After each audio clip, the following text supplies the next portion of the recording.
Hey, I'm Carlos Garcia, and I just got back from the DR. So, do you see? Do you see I got some color? Some color? No, probably not, because I didn't get that much color.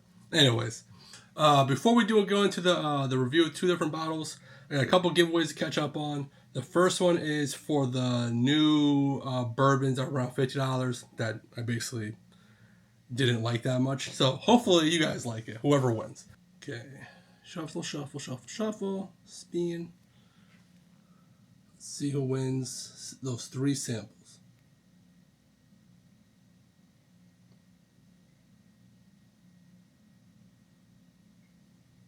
Tim Dorn 9041. Pretty sure this is another new person. Tim Dorn 9041. Send me an email. It's in the description. Okay, I'm going to do another giveaway. Be right back. All right, I'm back. Got everything loaded up. This is the giveaway for the not allocated rye video from last Friday.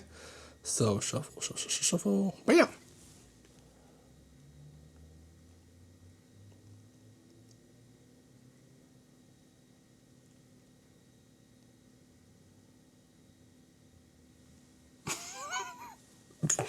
Oh, you poor OGs out there, I swear. Okay, Ona 1000. My email's in the description. Email me so I send you out the samples for the rice. Okay, now we're back into the actual review. And based off of my Orphan Barrel video, the video right before this one, that released actually today while I'm recording this, a lot of the comments were saying how like no one's ever had it because it's too expensive and they don't want to pull the trigger on it. So this kind of why I'm doing this review is because I'm sure this is even right in that same general thing for a lot of bourbon drinkers or whiskey drinkers, is that these are high price tags. Now these are a little higher proof than the Orphan barrels, but a lot of people crap on this label, this brand, for a similar reason that's way too expensive for you don't know what really is in the bottle. So Preservation Distillery and Farm is what makes these. They also make Rare Perfection, Old White Winter, and a few other brands that are kind of similar. They're a little bit more expensive. But I just got this one from a local store for $240. The sticker says. I was just checking the MSRP on these. They said it was like $260 for MSRP. So I don't know. I know these get marked down a lot in my area anyways because they sit on shelves and they're priced. I bought this I don't know how long ago, but MSRP on this from what I saw online was $170 to $200. So I'm sure I paid in that ballpark. I figured this would be a good way to give away samples for these, which stay tuned. I will remember to tell you what to do for that. But again, part of the channel is to give people samples of stuff that they probably would never drink any other way. At least they don't want to pay for anyways.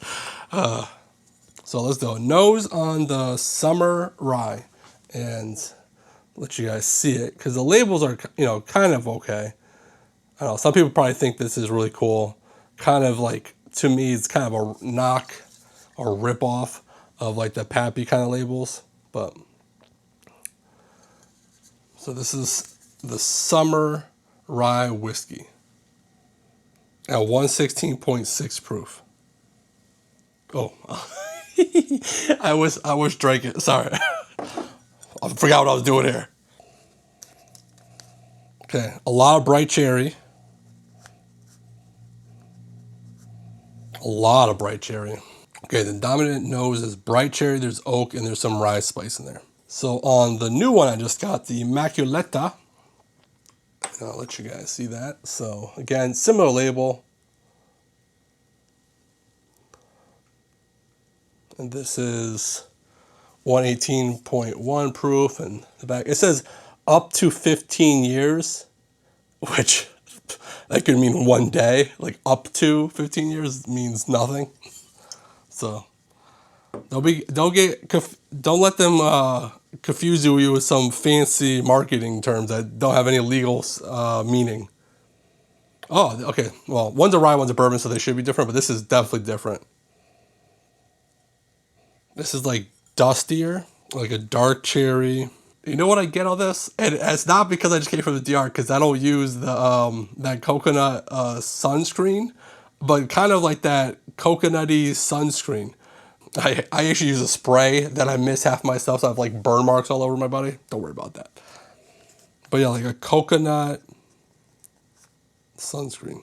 I don't know if you want to drink that, but that's like a very tropical nose. A lot of dark cherry and that dusty note. That's okay. Both very unique.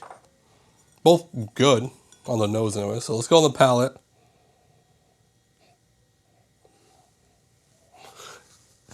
Now that I was supposed to be drinking, I keep nosing. I'm all sorts. Okay, so my first sip of the day. So it was definitely a little proofy, but the flavors, Red Jolly Rancher, bright cherry, so kind of from the nose. And then it turned like a dark turn to raisiny, dark fruit, like towards the finish, and rye bread. So interesting, but definitely second sip, because there was a good amount of proof on that for me. Okay, so on the second sip, I got more oak on the palate. The lingering note, and I kind of got this on the first sip, and I was trying just to see if it would still be on the second sip.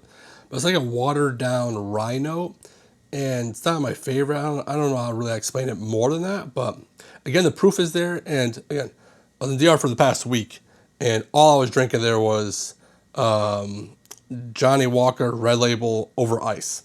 So not very proofy stuff for a week. So maybe I just got to get used to it. But third sip. The third sip got a lot more strawberry. So on the palate, I got some strawberries. And on the finish, instead of that watered down rye note, I got strawberry Laffy Taffy and some dark chocolate. It also wasn't that proofy this time, so I'm getting used to it again. Okay, let's go to the Immaculata Bourbon, aged up to 15 years. Well, that's definitely different than it should be. On the palate, dusty, very oaky, dark chocolate, and that turned into those like chocolate covered cherry liqueur candies. It was very good. The finish turned into more dark fruit like raisins and black licorice. That was an interesting second sip. So it was like the proof was building, the flavors were building, and then just like fell off a cliff. Yeah, that was very strange. Definitely darker flavors, that dark chocolate, darker fruit, a little proofy. But yeah, the finish kind of ended abruptly. So let's give it a third sip and see what happens. So the third sip did the same thing as the second sip. The proof was building, and then it kind of ended abruptly. But before that, I got some red fruit and some slight banana. Okay, I'm gonna step away, drink some water because this stuff is a little proofy. Come back and AB them for you. Get back. Let me AB these. I got some water. Put some stuff away. Still very bright cherry. As I was, drinking that, and I was just looking at the notes to see if I wrote it down right. Everything I already wrote down. It's a lot of the same stuff as before. A lot of strawberries and raisins. It's good. I like that. Try the Immaculata.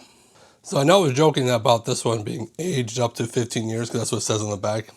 Aged up to 15 years. This is oaky.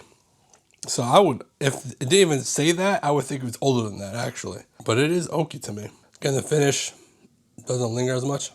I definitely do like the rye better than the Immaculata Bourbon. Let me go back to the rye after and see. Yeah, it's got a lot more fruit. It's got that rye spice.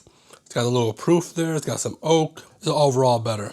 I'm going to score this one again. My scoring is 1 through 5. 5 being the highest. Does not have cost part of my equation. It's just me telling you numbers. I do really like this, so I'll score this at 3.75. This one's good. There's really nothing off-putting about it. The finish isn't the longest, but it does taste dusty and oaky. So if you want like an older tasting or older bourbon, because it could be 15 years old, this might be up your alley. It's darker. I'm going to score this a 3.15. So I definitely like this one better. But it's a little bit better than average. All right. So I'm going to drink these up. And, I almost forgot. Again, the giveaway. I feel like I do this at the end of the episodes. To enter to win 2-ounce samples of both of these bottles, like the video, subscribe to the channel, please, trying to get to 500. and hashtag VOSN. Easy, right? So that's that. Let me know if you guys have had this, other versions of Old St. Nick, what your experiences are. Comment. Even if you don't want to win samples, comment anyways. Don't do nothing stupid. And if you do, don't get caught. Bye!